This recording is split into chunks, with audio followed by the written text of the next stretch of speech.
Praise the Lord. ஆண்டவரும் இரட்சகருமாயிருக்கிற இயேசுவின் ஈடு இணையற்ற நாமத்தினாலே உங்களுக்கு என்னுடைய அன்பின் வாழ்த்துதலை நான் தெரிவிக்கிறேன். ஸ்தோத்திரம். பாருங்க, மத்திய எழுதின சுவிசேஷம் 7வது அதிகாரம் அதனுடைய 21வது வசனம். பரலோகத்தில் இருக்கிற என் பிதாவின் சித்தத்தின்படி செய்கிறவனே பரலோக ராஜ்யத்தில் பிரவேசிப்பானே அல்லாமல் என்னை நோக்கி கர்த்தாவே கர்த்தாவே என்று சொல்லுகிறவன் அதில் பிரவேசிப்பது இல்லை. பாருங்க, பரலோக ராஜ்யத்தில் இருக்கிற என் பிதாவின் சித்தத்தை செய்கிறவனை. அப்போ இங்கே என்ன சொல்லப்படுது அப்படின்னா, பரலோக ராஜ்யத்தில் இருக்கிற பிதாவாக இருக்கிற ஆண்டவருடைய சித்தத்தை செய்கிற மனிதன்தான் எங்கே போவாங்க அப்படின்னா பரலோக ராஜ்யத்துக்குள்ளே பிரவேசிப்பார்கள். பிதாவுடைய சித்தம் என்ன என்கிறதை பூரணமாக அறிந்தவர் ஆண்டவராகிய இயேசு கிறிஸ்து. இன்னைக்கு பிதாவின் சித்தத்தையே நிறைவேற்றுவதற்காகத்தான் அவர் இங்கே வந்தார். பாருங்க, பிதா குமாரனாகிய கிறிஸ்து அடிக்கப்பட வேண்டும் என்றும் சிலுவை சுமக்க வேண்டும் என்றும் சித்தம் வைத்திருந்தாங்க. அதனால தான் குமாரனாகிய கிறிஸ்து சிலுவை சுமப்பதற்கு தன்னை ஒப்பு கொடுத்தார். ஏன்னா அது அவருடைய சித்தம் அல்ல. யாருடைய சித்தம்? குமாரனுடைய சித்தம் அல்ல. குமாரனுக்கு சிலுவை சுமப்பதற்கு அந்த மனம் இல்லை, அல்லது அந்த கஷ்டத்தை சகிக்கக்கூடிய மனம் இல்லை, பக்குவம் இல்லை.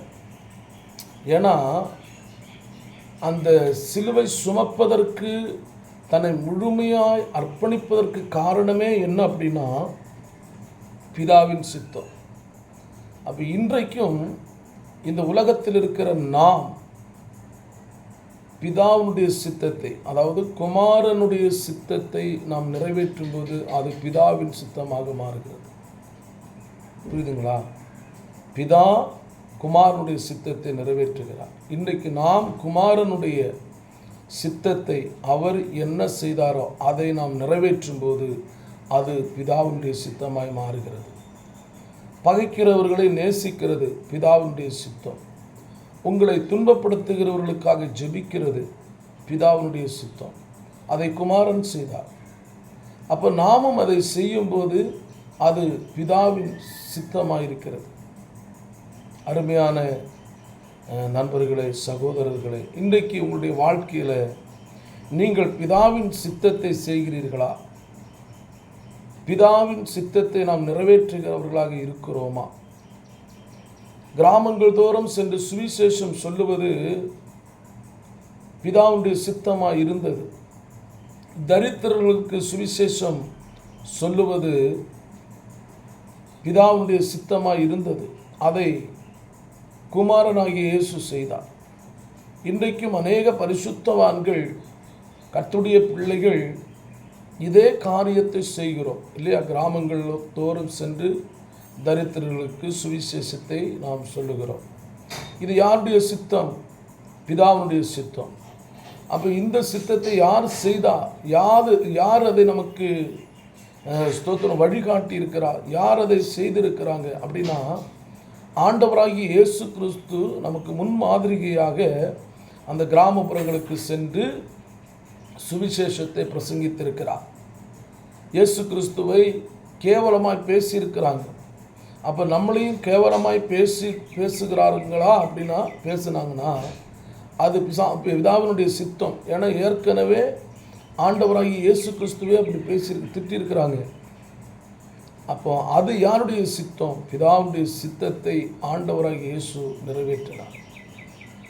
ஆம், கர்த்தருடைய பிள்ளைகளே, இந்த உலகத்திலே அவர்கள் சொகுசாய் வாழ்வதற்கு அல்லது ஏதோ ஒன்றை சேர்த்து வைப்பதற்காக பிதாவான தேவன் குமாரனை இந்த உலகத்துக்கு அனுப்பவில்லை.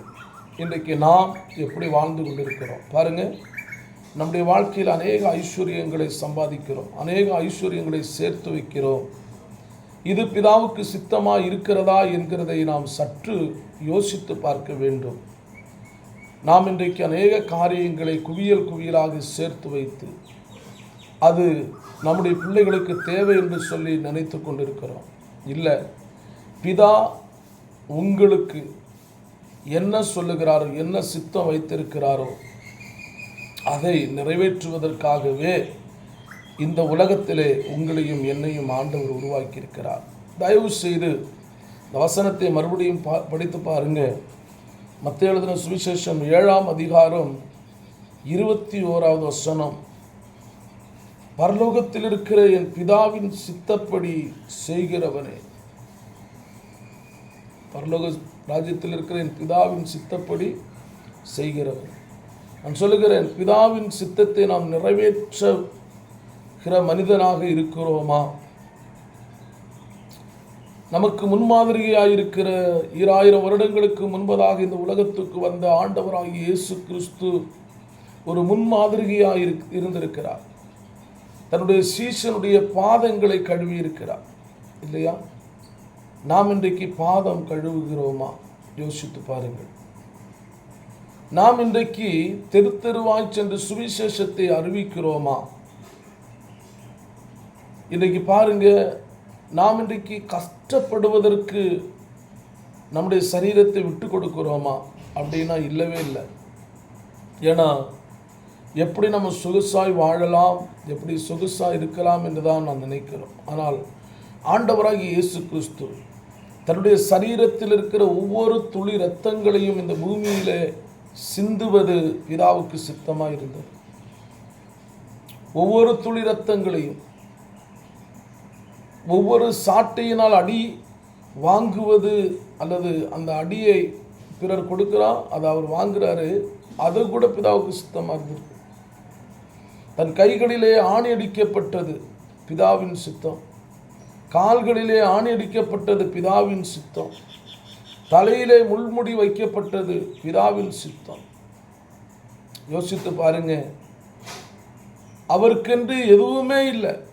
இயேசுவுக்கென்று என்ன இருந்துச்சு? அவர் மரித்து போன பிற்பாடு அவருடையது என்று சொல்லுவதற்கு என்ன இருந்துச்சு? அவர் சொன்னார், என்னுடையதை உங்களுக்கு வைத்து போகிறேன். என்னத்தை வச்சு போகிறேன்னா, என் சமாதானத்தை உங்களுக்கு வைத்து போகிறேன். கஷ்டப்படுகிற நேரத்திலையும் அவர் சமாதானமாக இருந்தார். மற்றவங்க அவரை துன்பப்படுத்துகிற நேரத்திலையும் அவர் சமாதானமாக இருந்தார். கேவலமாய் பேசுகிற நேரத்திலையும் அவர் சமாதானமாக இருந்தார். ஏளனமாய் பேசுகிற நேரத்திலையும் ஆண்டவர் சமாதானமாக இருந்தார். ஏன்னா அவருக்குள்ள அந்த சமாதானம் இருந்தது. இன்றைக்கு இந்த உலகத்தில் எத்தனையோ பேர் ஊழியம் செய்தாலும் அல்லது கர்த்தருடைய பிள்ளைகளாக விசுவாசிகளாய் வாழ்ந்தாலும் நமக்குள் சமாதானம் இல்லாமல் இருக்கிறோம். நான் கொஞ்சம் சற்று யோசித்து பாருங்க. பிதாவினுடைய சித்தம் என்னங்கிறத ஒவ்வொரு நாளும் கேட்கணும். ஆண்டவரே, என் மூலமாய் நீங்கள் என்ன சித்தம் வச்சிருக்கிறீங்க, உங்கள் சித்தத்தை நான் எப்படி நிறைவேற்றணும், எனக்கு அதை சொல்லி கொடுங்கன்னு சொல்லணும், கேட்கணும். இன்றைக்கி எனக்கு ஜீவன் தந்திருக்கிறீங்க, இன்றைக்கி காலையில் எழும்ப வச்சுருக்கிறீங்க, உங்கள் சித்தம் என்ன இன்றைக்கி நான் நிறைவேற்றணும், அதை எனக்கு சொல்லி கொடுங்கன்னு கேட்கணும். ஆமாம், காலையில் எழும்பணுன்னா ஐயோ நமக்கு என்ன செய்யணும், நம்ம எங்கே வேலைக்கு போகணும், நம்ம எந்த இடத்துல சம்பாதிக்கணும், எதை சேர்த்து வைக்கணும், இன்றைக்கி யாருக்கிட்ட அதை பண்ணணும், அப்படி இல்லை. தேவனுடைய சித்தம் என்ன, நான் எந்த இடத்துக்கு போக வேண்டும், யாரிடத்தில் பேச வேண்டும், யாரிடத்தில் பேசக்கூடாது, எங்கே போய் உட்கார வேண்டும், உட்காரக்கூடாது, இது ஆண்டவருடைய சித்தம் என்ன என்கிறதை அறிகிற கர்த்தருடைய பிள்ளைகளாக இந்த கடைசி காலத்தில் மாறுங்கள். நம்முடைய சித்தத்தை மாத்திரம் நாம் நிறைவேற்றி கொண்டு இருந்தோமானால் நாம் இழந்து போகிறது ஒரு பெரிய பரலோக ராஜ்யத்தை, தேவ ராஜ்யத்தை நாம் இழந்து போய்விடுவோம். அதனால கர்த்தருடைய பிள்ளைகள் இன்றைக்கு சற்று யோசித்து பாருங்கள். பரலோகத்தில் இருக்கிற என் பிதாவின் சித்தப்படி செய்கிறவனே பரலோக ராஜ்யத்தில் பிரவேசிப்பானே அல்லாமல். நம்ம கர்த்தாவே கர்த்தாவே கர்த்தாவே என்று கூப்பிடுகிறதுனால பிரவேசிக்க முடியாதாங்க. புரியுதா உங்களுக்கு? கர்த்தாவே கர்த்தாவே கர்த்தாவே கர்த்தாவேன்னு கூப்பிட்டு இருக்கிறதுனால பிரவேசிக்கும். சித்தம் நிறைவேற்றணும். உங்கள் மூலமாய் இந்த உலகத்திலே நீங்கள் வாழும்போது தேவன் உங்கள் மூலமாய் நினைத்திருக்கிற காரியத்தை அவர் நிறைவேற்ற வேண்டும். அதை நிறைவேற்றுவதற்கு உங்களை ஒப்புக் கொடுக்க வேண்டும். இன்றைக்கு நான் ஒரு ஊழிய அழைப்பு பெற்றவனாய் இருந்தால் ஊழியத்தை செய்வதற்கு நம்மை ஒப்புக் கொடுக்கணும். ஜெபிப்பதற்காய் கர்த்தர் நம்மளை சித்தம் வைத்திருந்தால் நீங்கள் ஜெப வீரனாய் மாற வேண்டும், சுவிசேஷ வீரனாக மாற வேண்டும். கிராமப்புறங்களிலே கர்த்தரை அறியாத எத்தனையோ ஜாதி ஜனங்கள் இருக்கிறார்கள். அவர்களுக்கு இயேசுவை பற்றி நாம் சொல்ல வேண்டும். நம்மளால் இயன்ற மட்டும் பிறருக்கு உதவி செய்ய வேண்டும். அருமை கர்த்தருடைய பிள்ளைகளே, கொஞ்சம் யோசித்து பாருங்க. உங்க சித்தத்தை நிறைவேற்றுறீங்களா? நீங்க விரும்புகிறதையே செஞ்சுட்டு இருக்கிறீங்களா? ஆண்டவர் உங்கள் மூலமாய் விரும்புகிறதை செய்கிறீர்களா? அல்லேலூயா. கர்த்தருடைய பிள்ளையே, கொஞ்சம் யோசித்து பாருங்க. பரலோகத்தை குறித்து பேசுகிறோம், உண்மைதான். போகணும்னு நினைக்கிறதெல்லாம் உண்மைதான். ஆனால் அவருடைய சித்தத்தை நிறைவேற்றாமல் போக முடியுமா என்கிறது கொஞ்சம் யோசிக்க வேண்டிய விஷயம்தான். அப்போ அவருடைய சித்தத்தை நிறைவேற்றுறதுக்கு உங்களை ஒப்பு கொடுங்க. கர்த்தர் தாமே உங்களை ஆசீர்வதிப்பாராக. உங்கள் மூலமாய் அவருடைய சித்தம் நிறைவேறட்டும். உங்கள் பிள்ளைகள் மூலமாய் அவருடைய சித்தம் நிறைவேறட்டும். உங்கள் குடும்பத்தின் மூலமாய் அவருடைய சித்தம் நிறைவேறட்டும். ஆம், இன்றையிலிருந்து உங்களை ஒப்பு கொடுக்க போகிறீங்க அவருடைய சித்தத்துக்கு. ஓகே, கர்த்தர் உங்களை ஆசீர்வதிப்பாராக. ஆமென்.